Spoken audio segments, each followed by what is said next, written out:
Star live 24 সমূহ দৰ্শক বিন্দক মই পৰিচয় কৰাই দিব খুজিছো।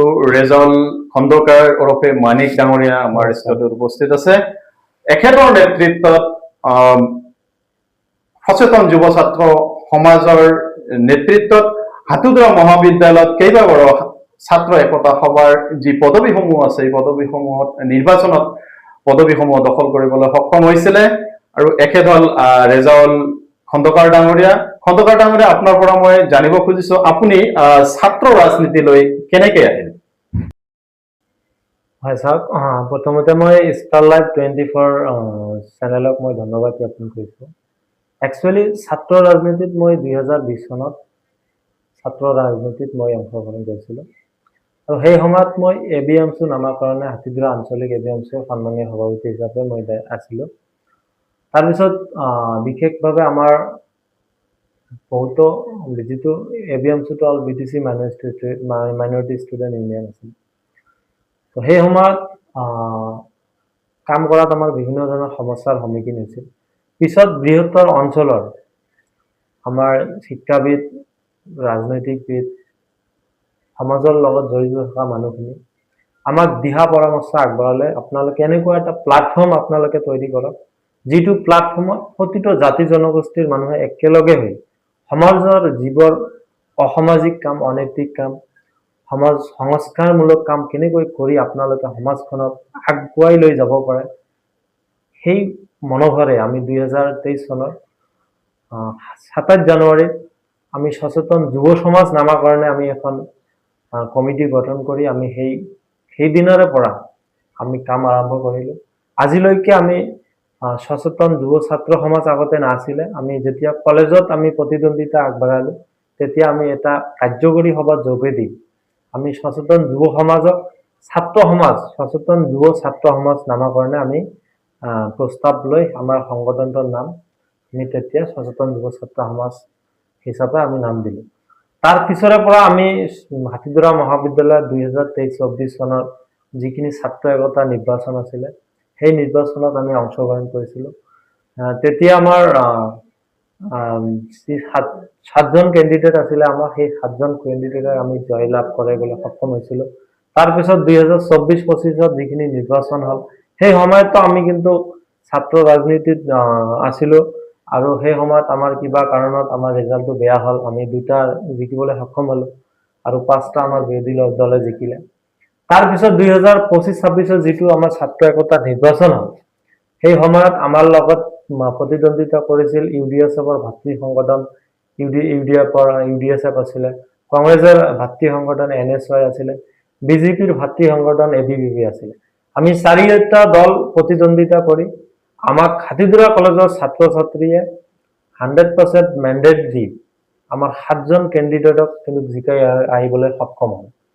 আৰু একচুৱেলি আমি খালি ছাত্ৰ ৰাজনীতিকে নহয়, ৰাজনীতিতে সীমাবদ্ধতা নহয়, আমাৰ যিখিনি উদ্দেশ্য আৰু লক্ষ্য আছিলে সমাজখনক কেনেকৈ আমি নিকা সম্পূৰ্ণ সমাজ গঢ়ি তুলিব পাৰোঁ, আমাৰ সমাজত যিবিলাক অনৈতিক কাৰ্যকলাপ চলি আছিল সেই কামবোৰ আমি কেনেকৈ ৰোধ কৰিব পাৰোঁ।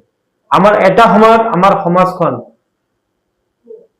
মানে বিভিন্ন ধৰণৰ অসামাজিক কাম দি ভৰপূৰ হৈ আছিল। আজি আপোনালোকে চাওক, আমাৰ সমাজখিনি যথেষ্ট কেন্দ্ৰিক এই অঞ্চলত সক্ৰিয় হৈছে। আমাৰ সেই সময়ত যিটো জুৱাৰ বেহা আছিলে অতিমাত্ৰা আছিলে আমাৰ সমাজত। আপোনালোকে চাব সেই সময়ত ড্ৰাগছ, মদ, ভাং, শিশু শ্ৰমিক, বাল্য বিবাহ, বিভিন্ন ধৰণৰ অসামাজিক কামবোৰ বহুতো আছিলে। আজি কিন্তু মানে কিছু পাৰ্চেণ্টেজ কিন্তু কমিছে। মই ভাবোঁ আমি যুৱ প্ৰজন্মই যদি সমাজৰ লগত লাগি থাকি যিবোৰ অসামাজিক কাম আছে ইয়াৰ যদি বিৰোধিতা কৰি এৱাৰনেছ সজাগতাৰ জৰিয়তে যদি আমি আমাৰ মানুহখিনিক যদি আমি বুজাব পাৰোঁ তেতিয়াহ'লে আমাৰ সমাজখন সংস্কাৰ হ'ব বুলি মই ভাবোঁ। হয়, আপনি এইটো ভাবেনে যে তামাৰহাট যিখন অঞ্চল আছে এই তামাৰহাট অঞ্চলখন এখন কৃষি প্ৰধান অঞ্চল বুলি আপনি ভাবেনে? হয় হয়। যদি আপনি এইখন অঞ্চলক কৃষি প্ৰধান অঞ্চল বুলি ভাবে, আপনি এটা কথা মন কৰিছেনে যে 35 ভিলেজ ডিলিমিটেশ্যনৰ পিছত এই 35 ভিলেজ তামাৰহাট অঞ্চলৰ 35 ভিলেজে কোকৰাঝাৰ জিলাৰ পৰা ধুবুৰী জিলালৈ গ'ল।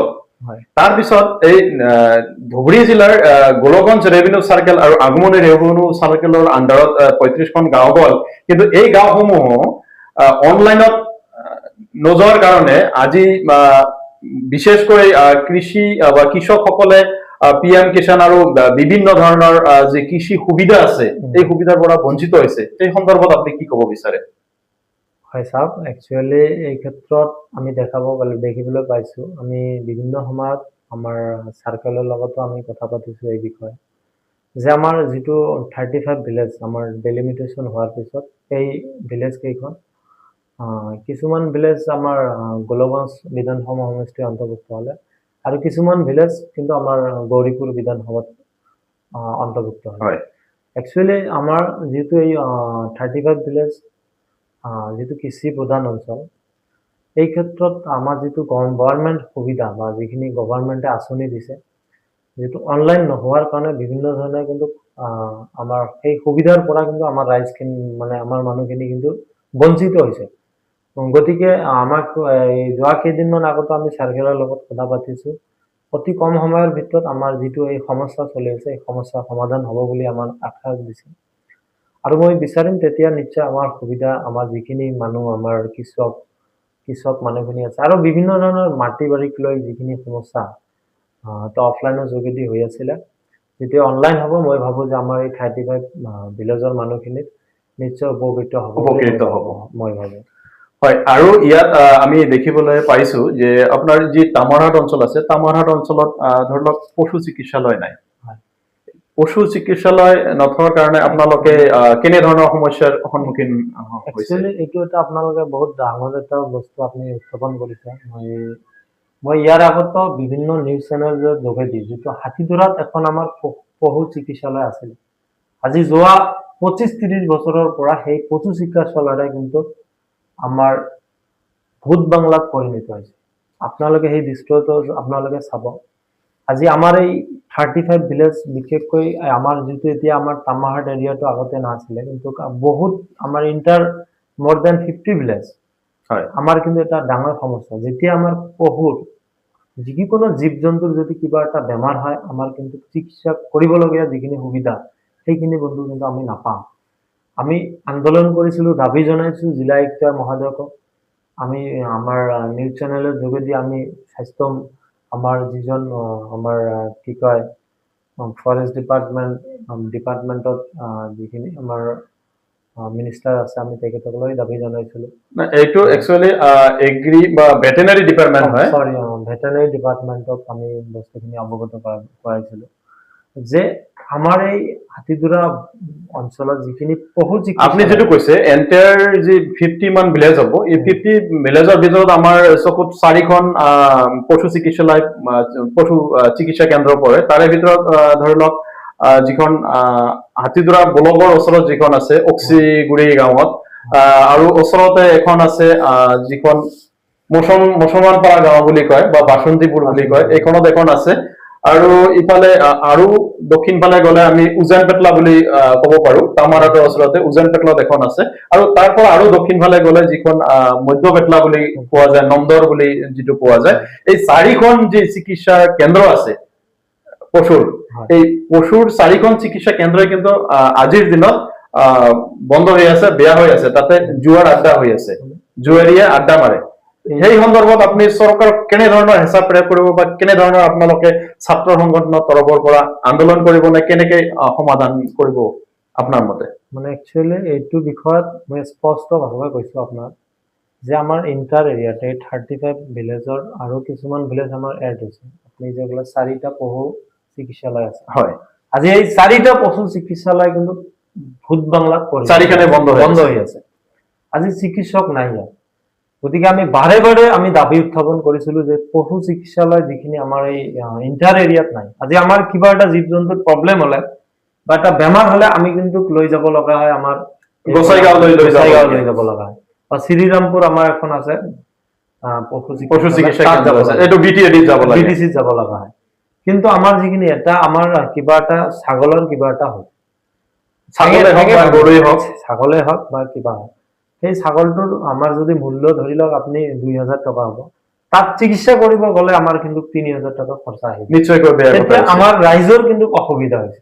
যেতিয়া আমাৰ এই ৪টা আপুনি যে ক'লে পশু চিকিৎসালয় আছে, ৪টা পশু চিকিৎসালয় মই পুনৰ মই অপেনিং কৰিবলৈ মই গভৰ্ণমেণ্টক, ভেটেৰিনেৰী ডিপাৰ্টমেণ্টক মই দাবী জনাইছোঁ আপোনাৰ এই ষ্টাৰলাইট 24 চেনেলৰ যোগেদি, যে আমাৰ এই অঞ্চলৰ ৰাইজৰ সুবিধাৰ্থে যাতে এইখিনি বস্তু আপোনালোকে অতি কম সময়ৰ ভিতৰত, আৰু আমি বাৰে বাৰে দাবীয়ে জনাইছিলোঁ, আৰু যদি আমাৰ দাবীক যদি আপোনালোকে আওকাণ নকৰে তেনেহ'লে কিন্তু আমি ৰাইজক লৈ ৰাজপথত আহিবলৈ আমি বাধ্য হ'ম।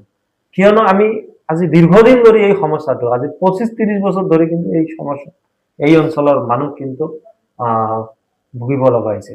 গতিকে মই ভেটেৰিনেৰী ডিপাৰ্টমেণ্টক আৰু চৰকাৰক মই দাবী উত্থাপন কৰিছোঁ যে আমাৰ যি 4খন চিকিৎসালয় আমাৰ আছে এই অঞ্চলত, এই পশু চিকিৎসালয়খিনি যাতে আপুনি নতুনকৈ মুকলি কৰি দি এই অঞ্চলৰ ৰাইজক যাতে সুবিধা কৰি দিয়ে, এয়া মোৰ ফালৰ পৰা মই আবেদন জনাইছোঁ। হয়, ষ্টাৰলাইট 24ৰ জৰিয়তে ৰেজাউল খন্দকাৰ ডাঙৰীয়াই এটা দাবী উত্থাপন কৰিছে যে এই 35 ভিলেজৰ এই তাৰ সংলগ্ন যি গাঁও আছে, এই সকলো গাঁও মিলি পেলাই ইয়াত যে 4খন পশু চিকিৎসা যি কেন্দ্ৰ আছে আৰু মাটিখিনি যে অনলাইন হোৱা নাই, এইটো অতি সোনকালে হ'ব লাগে বুলি এটা দাবী জনাইছে।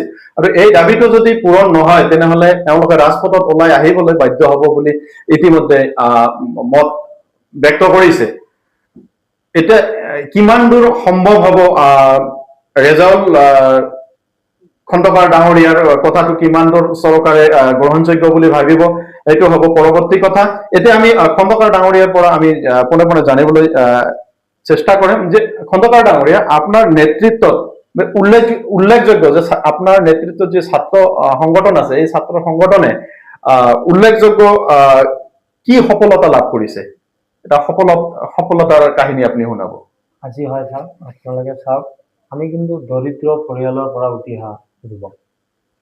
আজি মোৰ মনৰ যিখিনি হেঁপাহ বা যিখিনি উৎসাহ মোক আমাৰ অভিভাৱকসকলে দিছে, আমি যেতিয়া সংগঠন কৰিছিলোঁ বহুত ঘাত প্ৰতিঘাতৰ মাজেদি আমি সংগঠন কৰিছিলোঁ।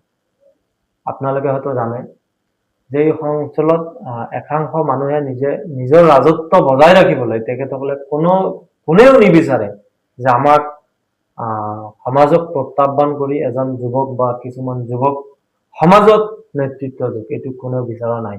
আৰু সেই সময়ত আজি আমাৰ এগেইনষ্টত বিভিন্ন জেগাত কমপ্লেইন দিছিলে তেখেতসকলে যে আমি যাতে নেতৃত্ব দিব নোৱাৰোঁ।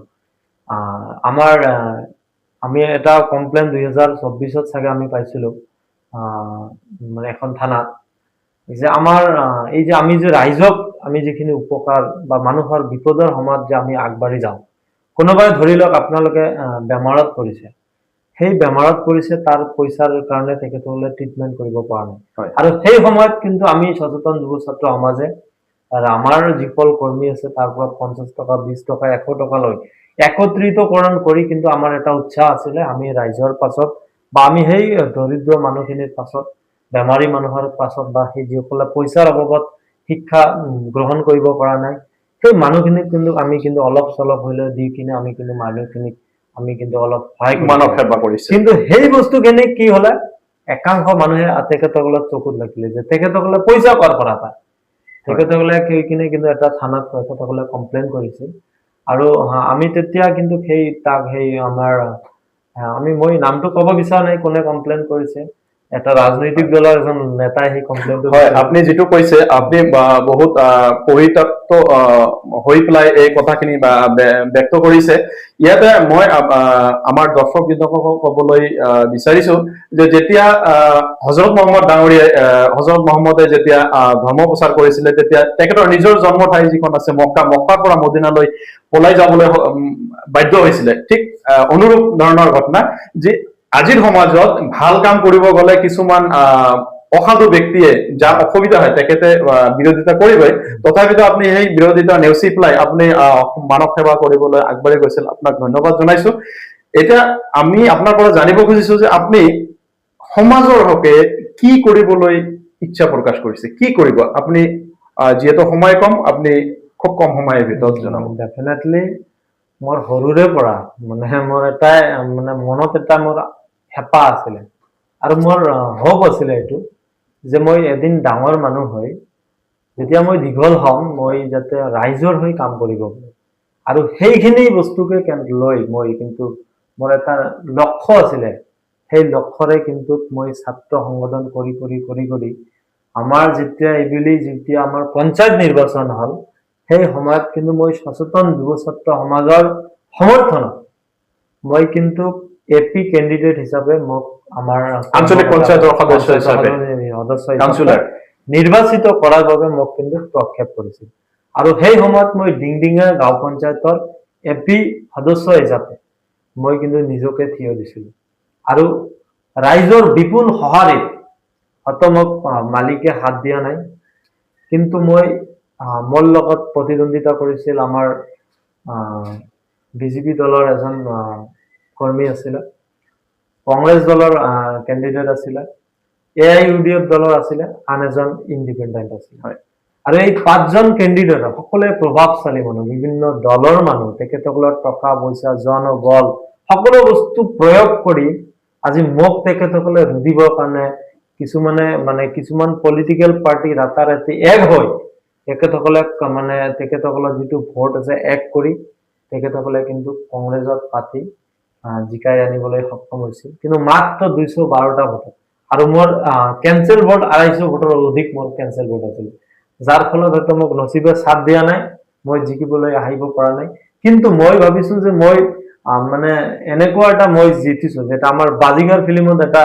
আমাৰ শাহৰুখ খান যিটো অভিনেতা আছে তেখেতে কৈছিল যে জনে হাৰিও কিছুমানে জিকি যায় হাৰিও জিকি যায় তো মই ভাবো যে ৰাইজৰ যিখিনি মেণ্ডেট দিছিলে মই হাৰি জিকি গৈছো আৰু ৰাইজৰ যিখিনি মোৰ সেই সময়ত মই দেখা পাইছিলো মই হাৰাৰ দিনা যেতিয়া মোৰ ৰিজাল্টটো বেয়া হ'ল মই যিখিনি কষ্ট পোৱা নাই মই চাইছিলো আমাৰ জিপিৰ বাহিৰৰ মানুহখিনিও মোক বিভিন্নজনে ফোন কৰি কান্দি কান্দি মোক কৈছিল যে আপুনি হাৰাত মই বহুত দুখ পাইছো জনে জিকিও আহিছিল কিছুমান মেম্বাৰে জিকি আহি তেখেতসকলে উৎসাহ তেখেতসকলে বিজয় উল্লাস পালন কৰা নাই যে মই হাৰিছো বুলি বিভিন্ন আমাৰ এলেকাত বহুতো মানুহ তেখেতসকলে ভাত বনোৱা নাছিলে 2-3 দিন মান মোৰ কাৰণে তেখেতসকলে শকত আছিল মৰ্মাহত হৈ আছিল পিছত মই সেই ৰাইজৰ লগত মই মত বিনিময় কৰি যে আপোনালোকে কোনো একো ভাবিব নালাগে আমি হাৰা নাই আমি জিকিছো